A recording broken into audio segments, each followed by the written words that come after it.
بسم اللہ الرحمن الرحیم۔ شروع اللہ کے نام سے جو بڑا مہربان اور نہایت رحم کرنے والا ہے۔ محترم ناظرین السلام علیکم۔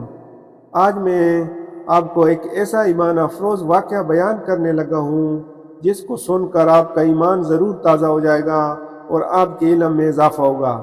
دوستو، ایک ہلکی داڑھی والا شخص حضرت عمر بن خطاب رضی اللہ تعالیٰ عنہ اور حضرت علی رضی اللہ کے پاس بیٹھا تھا۔ اس کی آنکھیں اندر کو دسی ہوئی تھی اور زبان ذکر و تسبیح میں مشغول تھی۔ حضرت عمر رضی اللہ تعالیٰ عنہ نے اس سے پوچھا کہ آپ نے صبح کس حال میں کی؟ اس آدمی نے عجیب انداز سے جواب دیا کہ میں نے اس حال میں صبح کی کہ فتنہ کو پسند کرتا ہوں اور حق بات سے کراہت کرتا ہوں اور بغیر وضو کے نماز پڑھتا ہوں، اور میرے لیے زمین پر وہ چیز ہے جو آسمان پر اللہ کے لیے نہیں ہے۔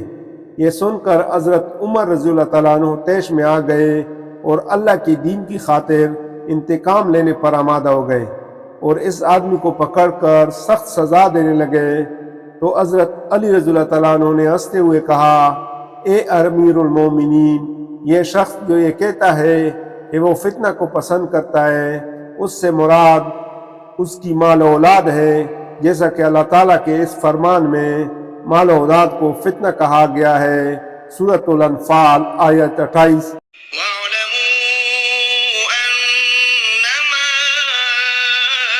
أَمْوَالُكُمْ وَأَوْلَادُكُمْ فِتْنَةٌ وَأَنَّ اللَّهَ عِندَهُ أَجْرٌ عَظِيمٌ۔ اور حق کو ناپسند کرتا ہے، اس سے مراد موت کی ناپسندیدگی ہے، جیسا کہ اللہ تعالیٰ نے سورہ کاف آیت 19 میں فرمایا، وَجَاءَتْ سَكْرَةُ الْمَوْتِ بِالْحَقِّ ذَلِكَ مَا كُنتَ مِنْهُ تَحِيدُ۔ اور بغیر وضو کے نماز پڑھتا ہے، اس سے مراد نبی کریم صلی اللہ علیہ وآلہ وسلم پر صلاۃ درود بھیجتا ہے۔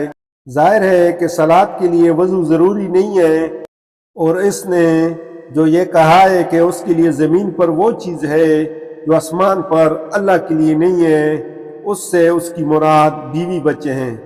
ظاہر ہے کہ اللہ کی نہ بیوی ہے اور نہ اولاد، وہ ذات تو یکتا بے نیاز ہے، نہ اس کی اولاد ہے اور نہ وہ کسی کی اولاد ہے، اور اس کا کوئی ہمسر نہیں۔ حضرت عمر بن خطاب رضی اللہ تعالیٰ عنہ کا چہرہ خوشی سے دمک اٹھا اور ہونٹوں پر مسکراہٹ پھیل گئی، اور خوشی سے جھومتے ہوئے فرمایا، وہ جگہ بری ہے جہاں ابو الحسن رضی اللہ تعالیٰ عنہ ہو، یعنی حضرت علی ابن ابی طالب رضی اللہ تعالیٰ عنہ۔ سبحان اللہ، جزاک اللہ، اللہ حافظ۔